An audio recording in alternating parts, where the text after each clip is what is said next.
Kim Q of DailyQTips.com, coming to you out of Atlanta, Georgia, and I'm talking to you guys today in this video really quickly about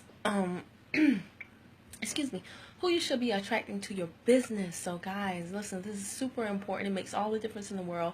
It will be the determining factor in whether or not you have momentum or whether you get burnt out. And for a lot of you, you're getting burnt out. The reason being is because you're attracting pet projects instead of partners. Now, where did I get this from? I didn't come up with it myself. Actually, in my last company, there was a gentleman there, and I remember one night he gave a powerful speech, very, very powerful speech, and he was talking about the fact of what I just said. He said, you know, if your team is not running with you, if they are not teachable and coachable, if they are not, you know, you want to pick people that have a no excuses type mentality instead of this is why I can't do it. Because if you do that, then you're going down not the path of least resistance, but you're trying to push people instead of pull them. It's so much easier to pull something versus push against something, and that's what you're doing if you have people on your team that are not willing to partner with you. And what you want to look for in a partner, guys, they say it all the time, but being teachable and coachable is a really, really big deal. Please don't underestimate it. And people will show you exactly who they are before they partner with you. It's so simple once you truly, truly get it. It's like just in talking to the person from the first time, if they can't even jump on a call, okay, if they can't even jump on a video from the comfort of their home, from the comfort of wherever they are, just watching it on their phone, that's a clue. Okay, we call that a clue. Somebody can't do that one simple thing, that they're letting you know ahead of time that they're not going to be able to do many other things. And the reason why this is so important is because if you truly go after business partners, then you'll get momentum. You'll find things so much easier to do. You'll find things so much easier to duplicate. Your whole entire, hey, what's going on, Andy Weaver? Your whole entire, like, structure of your whole entire organization is just so much better. So I want to tell you guys that the reason why I wanted to do this is because Candace Boardroom Brown, Candy B of the Compound Crew, recently had someone come onto her organization, which of course by default means they're a part of my organization, but I charged her. I will say this, Candace Boardroom Brown is extremely teachable and coachable. You tell her to do something, she might not like it, but she's going to do it. She'll be like, okay, I'm going to figure this out.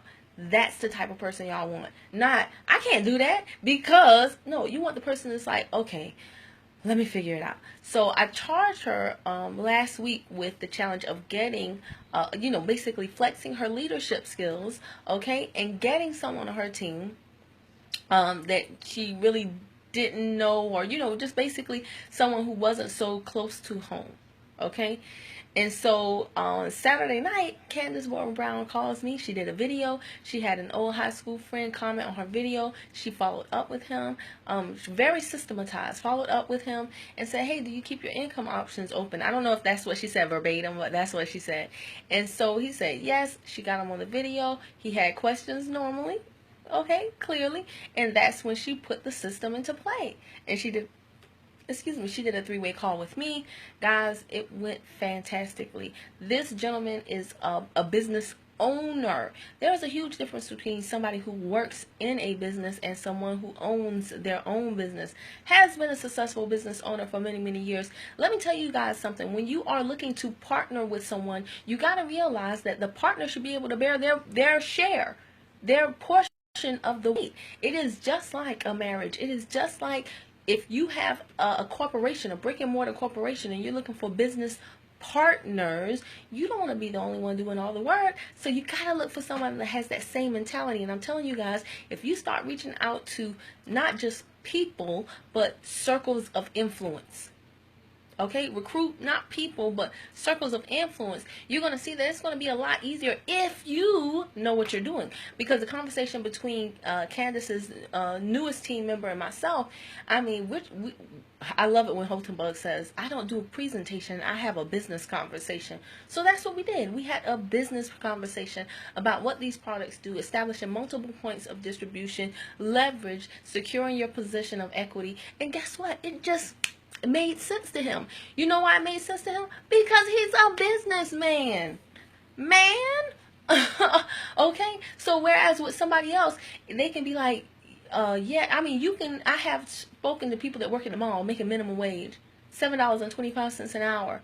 And they be like, oh my gosh, I'm so tired of this. I'm so tired of being broke. I'm so tired of this. And they are more talk than anything. Hey, when can I call you back? I don't know. I don't know.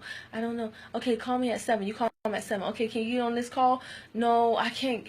No, this is just a really bad time. I'm telling you guys, broke people usually have the most excuses of anybody. You can tell them something that will get them completely out of their situation and it won't make sense to them. Why? Because they just simply can't, for the most part, elevate their mind beyond where they are right now. And that's not a knock against them. It's just that the timing is usually off. My whole point in doing this is that leader in the last company, when he said the reason why y'all so tired is because instead of getting partners, you're getting pet projects. And I was just like, oh my gosh. I'm saying it again. Instead of getting partners, you're getting or attracting pet projects. And it made such sense. I remember I wrote that down and put a star in it and doubled over it. I was like, that is so true. And what a pet project is it's someone that you have to pull along. It's the person that calls you and says, hey, y'all just hearten that up, and that struck a nerve, right? Y'all hearten it up and clicking likes. Hey, thanks, Sean Hill, for those. But yeah, with a pet project, hey, Dana or is it Dana Headliner Daniels? And she said, speak, girl. But yes, with a pet project is that person that you have to call. I don't know who that is. But thank you for the hearts and the likes. But a pet project is somebody that calls you all the time, and they don't even care about talking to the business. They're talking to you about their kids being bad in school. They're talking about they are using you for, oh, I'm so sorry. That was you. Oh, I'm so sorry. I don't know why. I think my signal is weak, but I can't see the circles in the comments. They're just blank right now. I don't know why. But yeah, a pet project is someone, they don't even care about the business. They're just using you for free therapy. Okay? They're using you as an admin. Hey, what's that app? They're always asking you to repeat something. It can be something you just posted an hour ago, and they'll be like, I can't find the link to, and you'll be like, the link is right above where you type this. Like, you literally have to babysit them every single step of the way. They'll frequently cut off communication with you. Then when they come back through, they're like, okay, I'm back. But you know they're only back temporarily, and they're only back to ask you something that you just answered. And it's just like, what are we doing here? I mean, really, what else? You don't have to come back. Just go and still. No, please don't come back. All right, I'm with you this time. You like, no, that's okay. You're good. Stay away. And so, and we've all been there. We've all had that person that's like, I just need you to tell me. I just need, like, they can't get on YouTube and look up a Eric the hip hop teacher video themselves or anything like that. Yeah, you can't lead them. You can lead them water, but can't make them drink. You tell 411, they want 411 to tell them, okay, it's ridiculous. And I say it all the time. Most adults are just little kids in big bodies. They're little kids in big bodies. But what I'm telling you guys this because I really, really, really like this profession. And if you listen to MLM Nation and you hear the people that are doing it professionally, not the people that are out here just trying to flip a quick buck, just trying to, make a one-time sale right now, not thinking long-term at all, not trying to increase their relationships so their revenue can rise, their residuals can rise. No, those are the people that's what I like. That's what I am developing skills for, not just to make a quick buck. Ultimately, if millionaire Myron Golden says this all the time, there are 4 steps, okay, in achieving riches, okay? The first one is the most common, and it's implementation. That's where you're doing the thing. The second one is unification. That's where you are supervising or managing the people that are doing the thing. And then the third one is communication. Communication, guys. This is where people have the most trouble. They're always going, like, you know what I'm saying? Not me. I can't think of it. It's right on the tip of my tongue. Most people cannot communicate, guys. If you become very skilled at communication, and then you start studying human psychology, consumer behavior, NLP, all those things, and you start to subliminally give people messages and they don't even know it, ooh, you have cracked the safe. You have unlocked the vault. The magic carpet has arrived, and you can go wherever you want with this thing. But communication is the third level, and the fourth and final level is imagination. So imagination, that's like Steve Jobs, that's like Tyler Perry, these people that have really, that's your moguls, these people that have really, really large, grand visions for things, and the people with imagination, Walt Disney even, right? These are the people, they hand down their vision, what they envision in their imagination, to the people that can communicate it to the unifiers, and then the unifiers go to the implementators like, do it. And so as we're climbing this ladder, I like figuring out how I can better communicate a message to people, because I know it's the second from the top. It's the third rung on the ladder of riches. It's the second from the top. So, I mean, hopefully you guys think that too.